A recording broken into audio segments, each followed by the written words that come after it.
ப்ராக்டிக்கலா நம்ம உணர்ந்தா மட்டும்தான் தெரியும். எல்லா இடத்துலயும் இருக்கக்கூடிய இறைவன் பரமாத்மாவாகிய இறைவனை தெரிஞ்சுக்கிடணும்னா அதனுடைய ஒரு சிறு டிராப் இந்த ஆன்மாவையே தெரிஞ்சுக்க முடியலன்னா அப்புறம் எப்படி அது பெரிய தெரிஞ்சுக்கிறது? ஒரு துளியை நம்மளால அறிஞ்சிக்க முடியலன்னா அப்புறம் பரம்பரை எப்படி தெரிஞ்சுக்கிறது?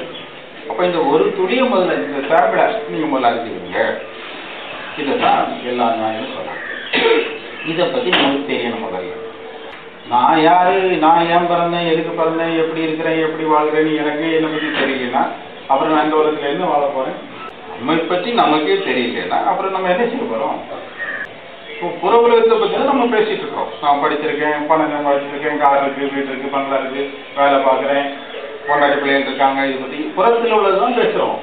அகநிலையில நம்ம எப்படி இருக்கிறோம், எப்படி வந்தோம், எப்படி வாழ்கிறோம், இது ஒண்ணுமே நமக்கு தெரியல. அதை தெரிஞ்சுக்கிட்டாதான் நம்ம வாழ்க்கையை மேம்படும்.